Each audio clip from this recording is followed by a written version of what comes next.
గౌరవనీయులు సభాధ్యక్షత వహిస్తున్న మీ అందరి అభిమాన నాయకుడు సౌమ్యుడు మరి పెద్దలు అంజయ్య యాదవ్ గారికి, మా సోదరిమణి మరి అలా పివి నరసింహారావు గారంటే ఈ భారతదేశంలో తెలియని వ్యక్తి ఉండడు. ఈ దేశంలో సంస్కరణలు తెచ్చిన, ఆర్థిక సంస్కరణలు తెచ్చిన వ్యక్తి. అటువంటి ఆ మహనీయుని కాంగ్రెస్ పార్టీ కనీసం ఢిల్లీలో ఒక ఘాటు కూడా కట్టకుండా పట్టించుకోకపోతే మరి ఆయనను గుండెకు హత్తుకొని పివి మన తెలంగాణ టీవీ అని చెప్పి ఆయనను గొప్పగా మరి మన తెలంగాణ బిడ్డ అని చెప్పి గుండెలకు హత్తుకొని మరి వారి గౌరవాన్ని పెంచే విధంగా శతాబ్ది ఉత్సవాలను జరపడం, హైదరాబాద్లో వారి ఘాట్ నిర్మించడం, వారికి భారతరత్న ఇవ్వాలని మన కేసీఆర్ గారు శాసనసభలో తీర్మానం చేస్తే మొన్న ఈ మధ్యనే కేంద్ర ప్రభుత్వం వారికి భారతరత్న ఇవ్వడం అంటే ఇది తెలంగాణ జాతికి, తెలంగాణ ప్రజలకు దక్కినటువంటి గౌరవం. వారి కుమార్తె గౌరవనీయులు ఎమ్మెల్సీ గారు సోదరిమణి వానెక్క గారికి, మాజీ మంత్రివర్యులు గౌరవనీయులు మిత్రులు శ్రీనివాస్ గౌడన్న గారు, లక్ష్మారెడ్డి గారు, అదేవిధంగా మాజీ శాసనసభ్యులు గౌరవనీయులు రామ్మోహన్ రెడ్డి గారు, ఆలె వెంకటేశ్వర రెడ్డి గారు, రాజేందర్ రెడ్డి గారు, మన ఎంపీ అందరివాడుగా సౌమ్యుడిగా చాలా సాదాసీదాగా ఉండే మన ఎంపీ శ్రీనివాస్ రెడ్డి గారు, వెంకటేశ్వర రెడ్డి గారు, అదేవిధంగా ఈ కార్యక్రమంలో పాల్గొంటున్నటువంటి మా ఇబ్రాహీం గారు, మా సోదరిమణి రజనీ సాయిచంద్ గారు, గౌరవనీయులు గీతా గణేష్ గారు, రాజ్యలక్ష్మి గారు. ఇందాక మా మిత్రులు గుర్తు చేసినట్టు తెలంగాణ ఉద్యమంలో యూత్ విభాగం అధ్యక్షుడిగా ఆ రోజుల్లో రాష్ట్రమంతా తిరిగి ఉద్యమంలో గొప్పగా పనిచేసినటువంటి మిత్రుడు జిట్టా బాలకృష్ణారెడ్డి గారు, ప్రసాద్ గారు, అదేవిధంగా రామకృష్ణారెడ్డి గారు, నారాయణ రెడ్డి గారు, మా మున్సిపల్ చైర్మన్ నరేందర్ గారు, అదేవిధంగా లావణ్య దేవేందర్ యాదవ్ గారు, గౌరవ జెడ్పీటీసీలు, ఎంపీపీలు, కోఆపరేటివ్ చైర్మన్లు, రైతు బంధు సమితి అధ్యక్షులు, సర్పంచ్లు, ఎంపీటీసీలు, మండల పార్టీ అధ్యక్షులు, సింగిల్ విండో చైర్మన్లు, మాజీ మార్కెట్ కమిటీ చైర్మన్లు, డైరెక్టర్లు, ఎవరైనా నేను పేరు గుర్తుపెట్టుకోకపోతే తప్పు పట్టుకోకండి దయచేసి. వేదిక మీద ఉన్న పెద్దలు, ముఖ్యంగా మన బీఆర్ఎస్ పార్టీ కుటుంబ సభ్యులు, జర్నలిస్టులందరికీ పేరు పేరున నమస్కారం తెలియజేస్తాం. ఇవాళ వస్తా ఉంటే ఫేస్బుక్ తెలుసు కదా మీకు, అది గుర్తు చేస్తుంది, పాత సంఘటనలు గుర్తు చేస్తుంటుంది. ఇవాళ ఒక ఉద్యమకారుడు, ఒక అమరుడు సిరిపురం యాదయ్య చనిపోయిన రోజు ఇవాళ. కరెక్ట్గా ఇవాళకి 14 ఏళ్ల క్రితం ఆనాడు చలో అసెంబ్లీ అనేటువంటి ఒక కార్యక్రమం జరుగుతూ ఉంటే, అంటే తెలంగాణ కోసం అసెంబ్లీలో తీర్మానం చేయాలని ఉమ్మడి ఆంధ్రప్రదేశ్ రాష్ట్రంలో ఫిబ్రవరి 20వ తారీఖు 2010వ సంవత్సరం ఆనాడు ఉస్మానియా యూనివర్సిటీ నుంచి అసెంబ్లీ వైపు వస్తూ ఉంటే పోలీసులు అడ్డుకున్నారు, ఇనుప కంచెలు వేసినారు, బాష్పవాయు గోళాలు కొడతా ఉంటే సిరిపురం యాదయ్య ఉస్మానియా యూనివర్సిటీ గేటు దగ్గర ఆయన నిప్పంటించుకొని అమరుడైనటువంటి రోజు ఇవాళటి రోజు. ఇంకా యాదయ్యకు షాద్ నగర్ కూడా బాగా సంబంధం ఉన్నది. యాదయ్యది ఇక్కడి నుంచి బతకబోయి, మన షాద్ నగర్ నియోజకవర్గం నుంచి బతకబోయి మహేశ్వరం మండలం నాగారం గ్రామంలో వాళ్ళు స్థిరపడ్డారు. కానీ వాళ్ళ అసలు ఊరు మాత్రం మన నిడదవెల్లి, కేశంపేట మండలం నిడదవెల్లి వారి స్వగ్రామం. ఆ సిరిపురం యాదయ్య చనిపోయినటువంటి రోజు ఈరోజు. అలాంటి ఉద్యమకారులు ఎంతో మంది బీఆర్ఎస్ కార్యకర్తల పోరాట ఫలితం ఇవాళ తెలంగాణ రాష్ట్రం వచ్చింది. అందరం ఒక్కసారి ఆ యాదయ్యకు గట్టిగా జోహార్లు అర్పిద్దాం. జోహార్ సిరిపురం యాదయ్యకు, జోహార్ సిరిపురం యాదయ్యకు, జోహార్ సిరిపురం యాదయ్యకు. కానీ ఇలా చాలా బాధ కలిగే అంశం ఏంటంటే ఎంతో మంది అమరుల త్యాగ ఫలితం, ఎంతో మంది పోరాట ఫలితం, మన కేసీఆర్ గారి 14 ఏళ్ల ఉద్యమ పోరాట ఫలితం, చావు నోట్లో తలబెట్టి తెలంగాణ మన కేసీఆర్ తెచ్చింది. కానీ మొన్న ఎప్పుడో అసెంబ్లీలో కూర్చొని ఆ దిక్కు చూస్తూ ఉంటే నా మనసులో ఒక ఆలోచన కలిగి బాధ కలిగింది. ఆనాడు ఉద్యమ సమయంలోనైనా లేదు, తెలంగాణ రాష్ట్రం వచ్చిన తర్వాతనైనా లేదు, మొన్న ముఖ్యమంత్రిగా బాధ్యతలు చేపట్టిన తర్వాతనైనా కనీసం ఏ ఒక్క రోజు కూడా తెలంగాణ అమరవీరులకు స్తూపం దగ్గర ఒక పువ్వు పెట్టని వ్యక్తి, ఒక్కనాడు శ్రద్ధాంజలి ఘటించని వ్యక్తి రాష్ట్రానికి ముఖ్యమంత్రి అయ్యే కదా అని నా మనసుకు ఎంతో బాధ కలిగింది. ఆ అసెంబ్లీలో కూర్చొని అధికులు చూస్తే ఒక్కనాడు జై తెలంగాణ అనే వ్యక్తి, ఒక్కనాడు తెలంగాణ ఉద్యమంలో పాల్గొనని వ్యక్తి, ఒక్కనాడు అమరుల స్తూపం దగ్గర ఒక పువ్వు పెట్టని వ్యక్తి రాష్ట్రానికి ముఖ్యమంత్రి అయ్యే కదా అని నా గుండె నిజంగా బాధ కలిగింది. ఆ రోజు నా అసెంబ్లీలో కూర్చొని నాకు నేనే అనుకున్నా, ఒకనాడైతే మా తమ్ముడు యాడ్ చేస్తుండు, ఎవడరా జై తెలంగాణ అనేది దమ్ముంటే రండి రాని తుపాకీ పట్టుకొని బయలుదేరినాడు.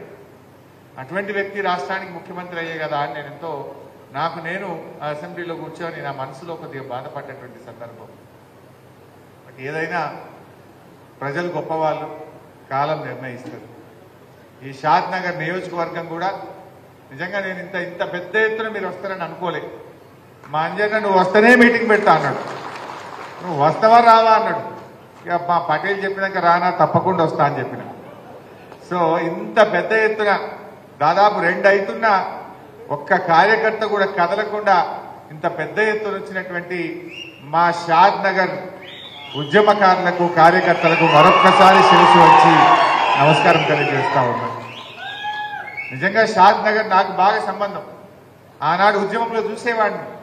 తెలంగాణ ఉద్యమానికి శక్తినిచ్చిన నియోజకవర్గం, పోరాట స్ఫూర్తిని చూపిన నియోజకవర్గం ఈ షాద్ నగర్ నియోజకవర్గం. ఆ రోజుల్లో ఎప్పుడు హైదరాబాద్ లో కార్యక్రమాలున్నా ఇక్కడ నుంచి ఎంతో మంది మరి అక్కడికి వచ్చి తెలంగాణ భవన్ లో గాని, జలదృశ్యంలో గాని, ధర్నాలలో గాని, పోరాటాల్లో కూడా గొప్ప స్ఫూర్తిని చూపినటువంటి కార్యకర్తలు ఈ షాద్ నగర్ నియోజకవర్గంలో ఉన్నారు. మరి మీరు వరుసగా 2 సార్లు మన అంజయ్య యాదవ్ గారిని అద్భుతంగా గెలిపించినటువంటి కార్యకర్తలు మా షాద్ నగర్ నియోజకవర్గంలో ఉన్నారు. సరే మొన్న కూడా దగ్గరికి వచ్చిపోయినాం కదా, అంత కొడితే 7,000 చాలా కష్టపడ్డారు మీరు అందరూ. ఆ కాంగ్రెస్ పార్టీ చేసిన మోసపూరిత వాగ్దానాలు అయ్యో అరచేతుల వైకుంఠం చూపించిందిగా. ఇక రాంగన 2 లక్షల రుణమాఫీ, రాంగన 4,000 పింఛన్, రాంగన 2,500 రూపాయలు, వడ్ల అమ్ముకోకుని బోనస్ అని ఇట్లా ఎన్నో మోసపూరిత వాగ్దానాలు చెప్పినటువంటి కాంగ్రెస్ మాటలు నమ్మి కొద్దిమంది ఓట్లేసినారు, ప్రజలు ఓట్లేసినారు. కానీ మొన్న కూడా చాలా బాగా కష్టపడి మీరందరూ కూడా పనిచేసినారు. స్వల్ప మెజార్టీ, దాదాపు 7,000 మెజార్టీతో మనం ఈ సీట్ కోల్పోయినాం. సరే గెలుపు ఓటములు ఉంటాయి. మనం అధికారంలో ఉన్నా ప్రతిపక్షంలో ఉన్నా మనం ప్రజల పక్షాన ఉందాం, ప్రజల కోసం పనిచేద్దాం. సరే ఇలా మనకేం బాధ్యత ఇచ్చిన ప్రజలు, ప్రతిపక్షంలో ఉండేటువంటి బాధ్యత మనకు ఇచ్చారు. డెఫినెట్ గా ఈ ప్రభుత్వం ప్రజలకు ఇచ్చిన హామీలు అమలు చేసేదాకా కూడా వాళ్ళ వెంటబడుడే, ప్రజలకు ఇచ్చిన హామీలు అమలు చేసేదాకా నిలదీసుడే. ఎక్కడ వదిలేదు లేదు, అసెంబ్లీలో వదిలేదు లేదు, కింద గ్రౌండ్ లో కూడా వదిలేదు లేదు, ఎంబడ బడుడే పడుడు. మీరు కూడా కార్యకర్తలు ఎవరు అధైర్యపడకూడదు. జర నా ఇల్లు ఇదికే ఉంటుంది. మీరేదైనా నిజంగా ఇబ్బంది వస్తే ఒక్క ఫోన్ కొట్టుండి, గంట సేపట్లో షాద్ నగర్ లో ఉంటా.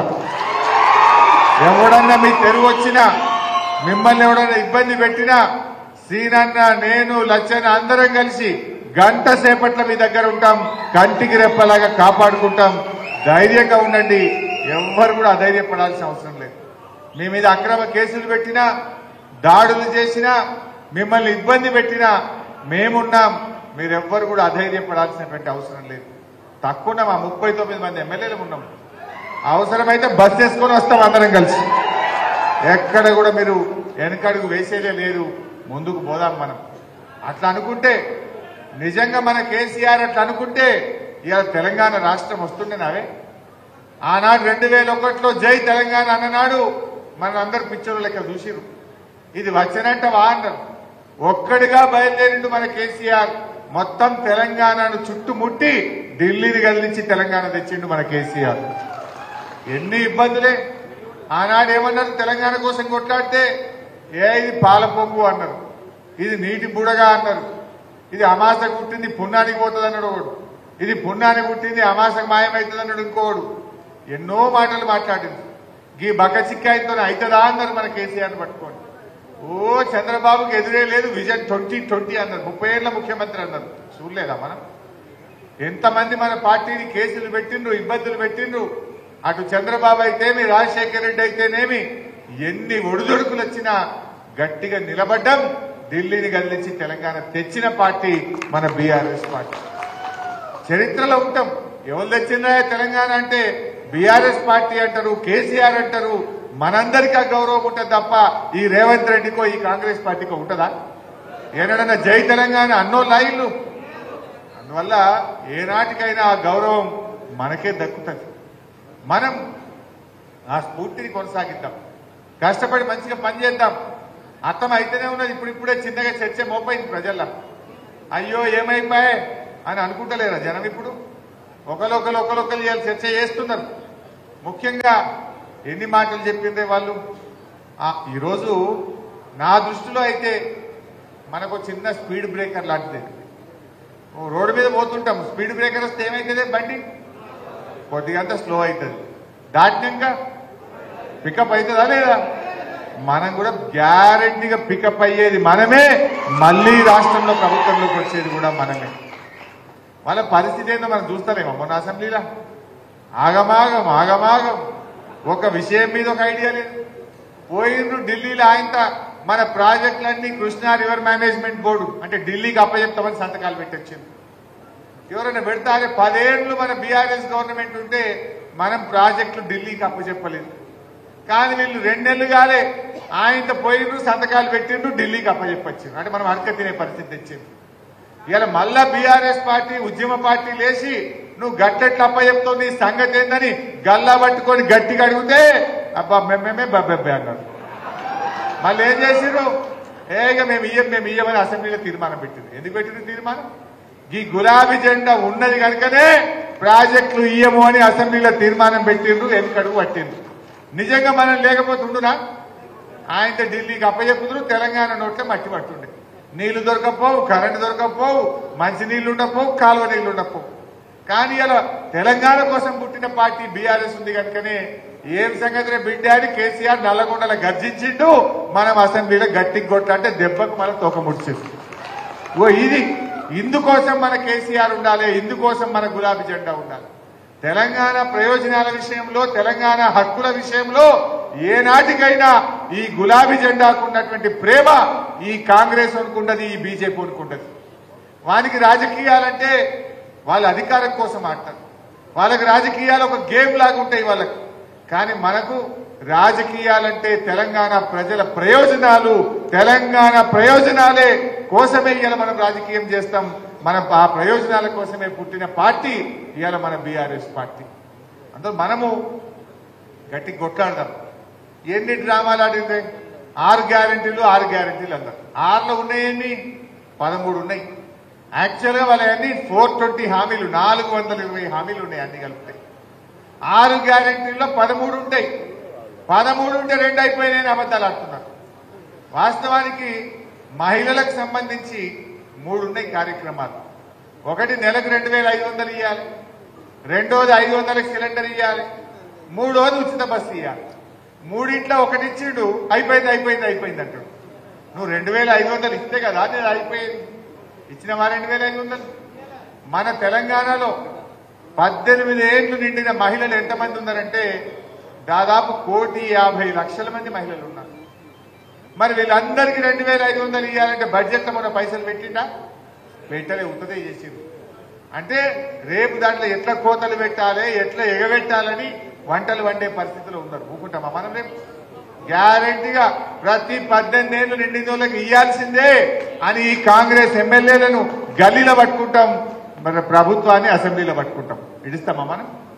ఎందుకంటే మీరు ఆలోచించండి, వాళ్ళు బాండ్ పేపర్లు పంచారు, నోటరీలు చేసి పంచలే, నమ్మరు, ప్రజలు నమ్మటట్టు లేరని బాండ్ పేపర్లు తీసుకుపోయి ఇంటింటికి ఇచ్చి, ఇగో మేము గెలిస్తే బాండ్ పేపర్ ఇస్తున్నాం, 2500 ఇస్తాం, 2 లక్షల మాఫీ చేస్తాం. చేసిండ్రా? బాండ్ పేపర్లు వంచిండ్రు, ప్రజల్ని మోసం చేసిండ్రు. ఈ కాంగ్రెస్ పార్టీ హిమాచల్ ప్రదేశ్ రాష్ట్రంలో 10 గ్యారెంటీలని అక్కడ మోసం చేసింది, కర్ణాటకలో 5 గ్యారెంటీలని మోసం చేసింది, తెలంగాణకు వచ్చి 6 గ్యారెంటీలని ఇక్కడ మోసం చేసింది. మీ ఓట్లేసిన ప్రజలకు ఇలా మోసం చేస్తున్నటువంటి పార్టీ ఇలా కాంగ్రెస్ పార్టీ. మనందరం రైతు బిడ్డలమే. ఇలా రైతులకు ఎన్ని విషయాలు చెప్పిందే. ఎవరైనా అప్పు తెచ్చుకోకపోతే జల్దీ పోయి తెచ్చుకోరు బ్యాంకుల. 9వ తారీఖు నాడు మొదటి సంతకమే రుణమాఫీ అన్నారు. ఆయన మాత్రం ఓపిక లేదా. 9వ తారీఖు ప్రమాణం చేస్తా అని చెప్పినప్పుడు 7వ తారీఖే చేసిండు, 2 రోజులు ముంగట చేసిండు. అంటే ప్రమాణ స్వీకారానికి మాత్రం తొందరపడ్డాడు, గ్యారెంటీలు అమలు చేయమంటే మాత్రం ఆలస్యం చేస్తున్నాడు. కుర్చీ దక్కనీకేమో 2 రోజులు ముంగటికి వచ్చినావు, గ్యారెంటీలు అమలు చేయమంటే వెనకకు పోతున్నావు. ఇంత అర్థమైతలేదా మనకు? మరి 7వ 9వ తారీఖు, డిసెంబర్ 9, జనవరి 9, ఫిబ్రవరి 9, మార్చి రానే బట్టి మరి 2 లక్షల రుణమాఫీ ఆడవా? ఇంకేమన్నారు రైతులకు? ఆ రోజు నేను రైతు బంధు డబ్బులు వచ్చినాయి, ఎల్లుండి పొద్దుగాల పైసలు పడతాయి, సోమవారం అనగానే ఎలక్షన్ కమిషన్ కు కంప్లైంట్ చేసింది. ఇప్పుడు పైసలు వేయొద్దని ఎలక్షన్ కమిషన్ కు ఫిర్యాదు చేసింది. అంతేకాదు, ఇప్పుడు వస్తే 10,000, మేము వస్తే 15,000 పడతాయి అన్నాడు. అనలేదా? 9వ తారీఖు దాటితే 15,000 పడతాయి అన్నాడు. మరి ఇప్పుడు 15,000, 10,000 కొండ 4 మంది వేస్తే ఉన్న 4 పోయిందట. 15 వల్లే 10 పడ్డాయా? మరి ఇప్పటికి 3 ఎకరాలను కూడా పడకపోయా. ఎప్పుడన్నా కేసీఆర్ ఉన్నప్పుడు ఇట్లా అయిందా? నేను మీకు చిన్న నా అనుభవం చెప్తా. ఒకసారి కరోనా వచ్చింది, మనందరికి తెలుసు, 2 ఏళ్ళు వరుసగా. అది ఎండాకాలం వచ్చింది కరోనా. కరోనా అయిపోయింది, జరంత తగ్గుముఖం పట్టింది. కేసీఆర్ గారు వ్యవసాయ శాఖ మన నిరంజన్ రెడ్డి గారిని, అధికారులను, మా ఆర్థిక శాఖ అధికారులు అందరినీ మీటింగ్కి పిలిచింది. పోయినాం. మరి మే నెల అయిపోయిందా, జూన్ వస్తున్నది, ఋతుపవనాలు వస్తున్నాయట, 6-7 తారీఖు సింకులు పట్టాయట, మరి రైతు బంద్ వేయాలి కదా, తయారు చేసిండ్రా అన్నాడు. అంటే వాళ్ళందరూ లేచి ఆఫీసర్లు, ఎక్కడ సార్ కరోనా వచ్చే 45 రోజులు లాక్డౌన్ అయినా, ₹1 ఆమ్దాన్ లేదు, ఖజానాలో పైసలు లేవు సార్ అన్నాడు. ఆర్థిక శాఖ అధికారులు, ఈసారి కష్టమే సార్ రైతు బంద్ ఇచ్చు టైం మీద అన్నాడు. అంటే మన కేసీఆర్ ఒక మాట అన్నాడు, ఏమయ్యా మా గరీబ్ గారు రైతులే దొరికినారా మీకు? మంత్రుల జీతాలు బంద్ పెట్టు, ఎమ్మెల్యేల జీతాలు బంద్ పెట్టు, ఉద్యోగస్తుల జీతాలు బంద్ పెట్టు, బిల్లులు బంద్ పెట్టు, రైతుకు మాత్రం రైతు బంద్ ఇవ్వాల్సిందే అన్నాడు. వాన చినుకు పడే లోపు రైతు బంధు పడాల్సిందే అని చెప్పి కేసీఆర్ చెప్తే పడ్డాయా లేవా పైసలు మనకు? అప్పుడు కరోనా వచ్చినప్పుడు కేసీఆర్ రైతు బంధు ఇచ్చింది, కానీ ఈ గవర్నమెంట్ కు ఎందుకు రైతు బంధు చేత కాలేదని నేను అడుగుతా ఉన్నా మీ రైతుల పక్షాన. ఎందుకు చేతనైందండి? కరోనా వచ్చి లాక్డౌన్ వస్తే కేసీఆర్ ఇచ్చిండు, ఇప్పుడు ఏమైంది నాయన నీకు ఇవ్వడానికి? కాంట్రాక్టర్లకు బిల్లులు ఇవ్వడానికి మాత్రం చేతులు వస్తున్నాయి, మా రైతులకు రైతు బంధు చేతనైతే లేదా అని నేను అడుగుతా ఉన్నా. రైతు బంధు ఎగబెట్టి రుణమాఫీ మాట తప్పిరి. అయ్యో వడ్లమ్మకోకురి ఇక బోనస్ ఇస్తాము అన్నారు. ఇచ్చిన అరే బోనస్? వానకాలం బోనస్ ఇయ్యలే, ఇప్పుడు యాసంగి వడ్లు వస్తాయి, ఇంకో నెల రోజులైతే వడ్లు మోపైతాయి, వస్తాయి కదా. ఇప్పుడు యాసంగి వడ్లకు బోనస్ ఇవ్వాలన్నా వద్దా? ఖచ్చితంగా బోనస్ ఇవ్వాల్సిందే. ఎక్కడికక్కడ కల్లాల కాడ మన టీఆర్ఎస్ పార్టీ వాళ్ళు కాంగ్రెస్ వాళ్ళు నిలదీయాల్సిందే. వడ్లకు వాళ్ళ మెడలు వంచి బోనస్ ఇప్పియాలి. మనం బిడ్డను బోనస్ ఇవ్వవా? పార్లమెంట్ ఎన్నికల్లో మన రైతుల సత్తా ఏందో ఈ కాంగ్రెస్ పార్టీకి చూపిద్దాం. నువ్వు అందులో ఇస్తాను బోనస్ ఇవ్వకుండా, రుణమాఫీ చేయకుండా, నువ్వు రేపు రైతు బంధు ఇవ్వకుండా ఎట్లా ఓట్లు అడుగుతావని నేను అడుగుతా ఉన్నా కాంగ్రెస్ పార్టీ. గీ ముచ్చట మీరు రైతుల దగ్గర పోయి ముచ్చట చెప్పండి. 2 లక్షల రుణమాఫీని మోసం చేసే, 15,000 రైతు బంధు ఇస్తానని మోసం చేసే, వడ్లకు బోనస్ అని మోసం చేసే, 24 గంటల కరెంట్ ఇస్తా అన్నాడు, 15-16 గంటల కరెంట్ వస్తలేదు, మళ్ళీ మోటార్లు కాలడు మోపైంది. కాలుతలేవు మోటార్లు. కాంగ్రెస్ వచ్చింది, మోటార్లు కాలుతున్నాయి. మొన్న నాకు మరి జనార్దన్ రెడ్డి కలిసింది, ఏదో మన పార్టీ మీటింగ్ ఉంటే కలిసింది. నాగర్ కర్నూలు పోయిండట. ఎందుకంటే ఆడ కరెంటు మోటార్ల వైండింగ్ దుకాణం ఉండేది, ఏదో పేరు చెప్పాడు, ముస్తాఫానా ఏదో పేరు చెప్పాడు. ఆయన ఎప్పుడు మన మీద కోపంగా ఉండడట. అరే మీ బీఆర్ఎస్ వచ్చింది, మా గిరాకీ బంద్ అయిందా, మీ బీఆర్ఎస్ వచ్చినాక నాకు కిరాయి వెళ్తలేదని గులుగుతుండేనట. మొన్న మా మర్రెన్నకు కలిసిండట. అనా ఇప్పుడు మళ్ళా కాంగ్రెస్ వచ్చింది, ఫుల్ పని అన్న, చేతిండా పని, రోజు 10 మోటార్లు వస్తున్నాయి అన్నట. రాత్రి 10 దాకా పనిచేస్తున్నా, రోజు 10-15 కాలిపోయిన మోటార్లు వస్తున్నాయి, మా గిరాకీ మాత్రం కాంగ్రెస్ వచ్చింది, ఫుల్ గిరాకీ ఉన్నది అన్నాడు. ఏం గిరాకీ అంటే మోటార్లు కాలిపోతున్నాయి, వైండింగ్ దుకాణంకి వస్తున్నాయి. ఇప్పుడు ఇది ముచ్చట, కాంగ్రెస్ వచ్చింది, కరెంటు మోటార్లు కాలుతున్నాయి.